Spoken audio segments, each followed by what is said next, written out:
It's been quite interesting. I've listened to all the presentations this morning, and there's lots of focus on the funding model and how does the junior mining industry fund itself going forward. I'm very glad that Claude was the last speaker before me, because he's kind of eating my cooking. He is taking his company to Toronto. So I think it clearly isn't a great time for the equity funding in public markets of junior mining companies. Honestly, it's not a great time for the funding in public equity markets of any companies in any industry sector, not just junior mining. But I thought it's always worth coming back to give you a picture of what is actually happening, an update in close to real time of where the markets really are. We're not having a great year, but the mining companies have still managed to do quite a lot on our markets. So I'm going to begin as usual by a quick overview of what the Canadian sort of financial services infrastructure and system looks like. Basically, it's a very stable place. It's rated very highly as for ease of doing business. There's generally a very low ratio of debt to GDP, both in public and private sectors, and a very, very sound banking system, a very conservative banking system in lots of ways. Obviously, Canada's quite well known in the mining industry as a place historically to raise money, but it is actually a global player. It's one of the top 5 hubs for equity capital around the world. We're not as big as New York, we're not as big as China, but we're right up there, and in the last 5 years, well over $200 billion has been raised by companies in Canada. So it is a genuine world-class, world-scale equity market. We've got about 3,500 companies listed with a market cap of approaching $4 trillion. Last year, 270 odd companies went public, and they raised about $27 billion between them. This year the numbers are lower, but not nothing. One interesting figure I think there is that $3.9 trillion of market cap. Obviously that fluctuates day to day, but when I joined the TSX 10 years ago, the aggregate market cap of the companies listed in Toronto was something between a third and a half of the equivalent figure for the London Stock Exchange. Today, it's about the same. The value of the Toronto Stock Exchange added together, all the companies on the Stock Exchange and the venture, is about the same as the value of the London Stock Exchange. It's not just because I switched, but some things have been happening. One of the things that makes our markets, I think, very good, and a lot of people here will have had some experience of this, is that we have a really functional 2-tier market. There's a junior market and there's a senior market. Lots of other markets have a junior and a senior market. With us, it really works well. I'm not going to try and go through all the numbers on there, but 750, and it goes up every day, companies have graduated from the venture exchange. Some of those companies started as tiny companies, $1, $2, $3 million market caps. They've graduated onto the TSX, the senior market, and some of those are now in our blue chip index, the TSX 60. So an example from this sector, Wheaton.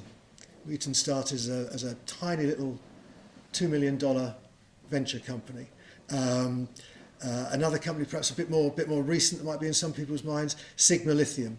Sigma Lithium went public through a CPC, a very Canadian way of going public, a very popular way of going public in Canada.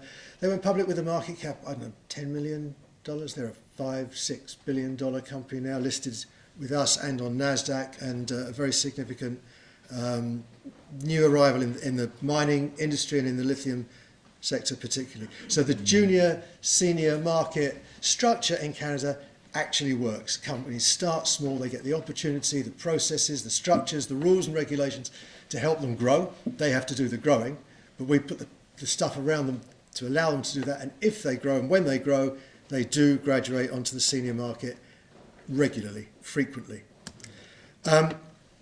So that junior market, the venture exchange, let's say 750 companies have graduated. 22% of our main index, the composite index, started their life on the junior market. I won't belabor the point anymore. It's a junior market that supports an active, successful senior market. There are a number of ways of listing on this junior market and on the senior market. I mentioned the CPC route. That's the single most popular way of going public in Canada. International companies use it. Domestic companies use it. More companies go public through a CPC than through any other route. Other routes are available.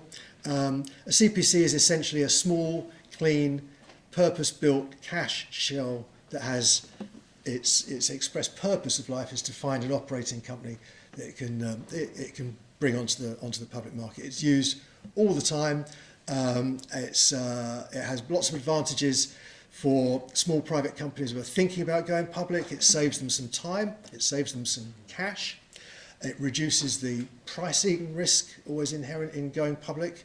They pay for it in other ways. They pay for it using stock, but a lot of the work has been done for the listing by the CPC, so it's been used now for 30 odd years. It's very, very popular. Canada's a big market. It takes place amongst the 5 biggest financial centres in the world in Toronto, and world players play in Canada. So you're not just being exposed to those wonderful Canadian banks. All the main players in wholesale financial markets are present in Canada. We reckon on average days about 40% of the flow comes cross-border from outside Canada on the secondary market, and a very large proportion of that comes through the big automated market makers in the United States and in Canada. So that's Canada. Mining particularly. Over half the mining companies that are on the TSX started their life on the venture exchange. They graduate frequently. Last year, 3 graduated. There's been, I think, 3 so far this year. Hopefully we'll do better this year than last year. Over 300 of the mining companies on the TSX have graduated from the venture exchange. And Toronto is just very important for the mining industry. Times are not great at the moment. They're not, I would say, terrible at the moment. We've seen better times. The thing about mining and Toronto, I think, is that other fashions come and go. Crypto, cannabis, technology, gaming, etc. But mining is always there for us. Mining, and we're always there for mining. Toronto really is the mining market. We have competition. I think particularly in Australia these days, they're doing very well. But for junior mining companies, mid-sized mining companies, independent mining companies, there isn't really anywhere to touch the Toronto markets. 40% of the world's mining companies that are publicly listed are listed in Toronto. And over the past 5 years, over a third of all the money raised by those companies around the world has been raised in Toronto. We have a very, very important market share. You can see over the last 5 years in Canada, $44 billion raised. The only one that really comes close is Australia, with 36. The other major markets in New York and London and elsewhere, much, much smaller amounts. Smaller numbers of companies, fewer transactions, and less dollars. This is really a kind of horrible slide. I don't know why I got it there. But last year, $7.6 billion raised by mining companies listed in Toronto. There were 52 new listings. So far, up to the end of the third quarter this year, the equivalent figure is $5.5 billion. So it's not a great year.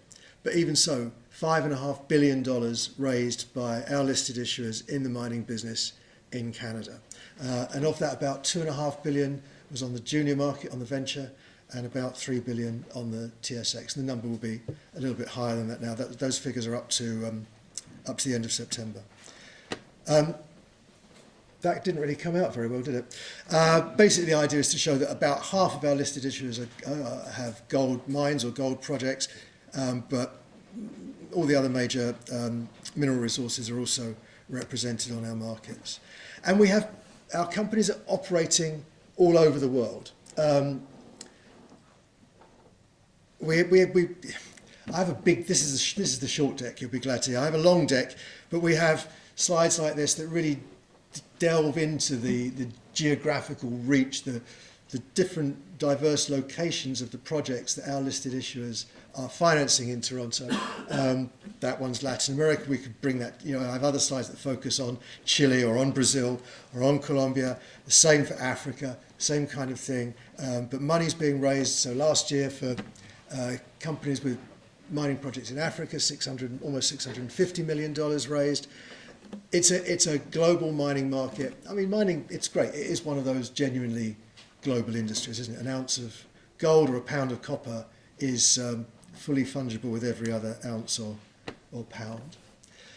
And I think over the last few years, this sort of specialisation in mining, the fact that we do have this great focus on mining and we do a lot to, we invest in the market, in the rules, the regulations, the people and the processes that support it, it's paid off. So, in aggregate, we've got over 1,100 listed mining issuers in Toronto. Lots of them are interlisted on other stock exchanges. That's maybe something that's a bit unusual, but quite a lot of our more successful listed companies in the mining business and in other businesses as well go on to add a NASDAQ or a New York Stock Exchange listing as well. They don't give up the Toronto listing. The fact that they've arrived in New York doesn't make them want to give up their Toronto listing. Clearly there is value in being in that place where the mining companies are, the mining people are, and the mining funds. And if you compare what we've got in this sector, in the mining sector, to the other stock exchanges around the world, as I said, we've got, I don't know where my pointer is. So we've got about 1,100 listed. Here it is. Here it is. Oh, thank you. That one. Got to be careful. Yeah, we've got 1,100 or just over 1,100 listed issuers in the mining business. The London Stock Exchange has 70. If you add AIM to that, it comes up to about 170. Australia is strong. There's no getting away from it, and keeping us keen, I guess. The other big markets, so in New York Stock Exchange and NASDAQ together have just over 100 companies. Hong Kong, I don't know what to say about Hong Kong. I think it's a harder place, particularly for junior mining companies. The market capitalisation tells a sort of different version of the same story. So our 1,100 issuers have a market cap of about $500 billion.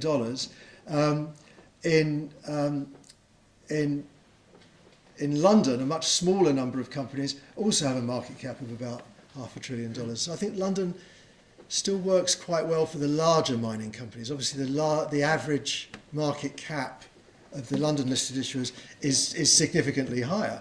But I think in terms of money raised, so this is last year's figures, 7.5 billion.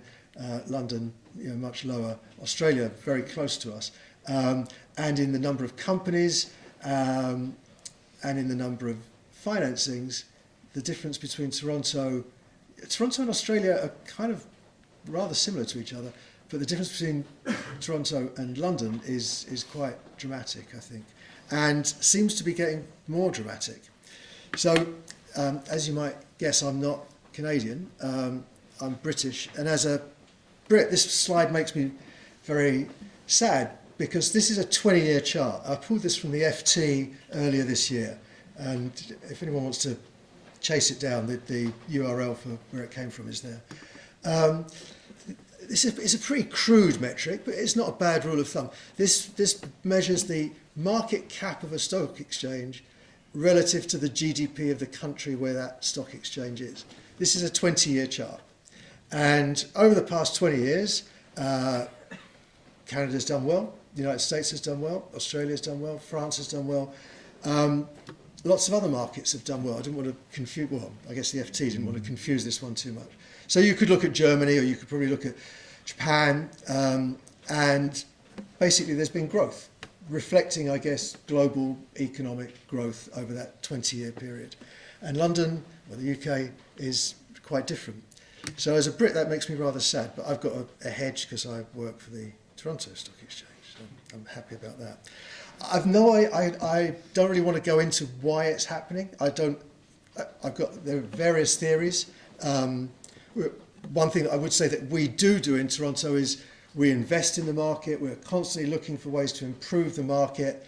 the quality of the regulation, the structures of the market, and I think that helps. I don't think that's the only explanation.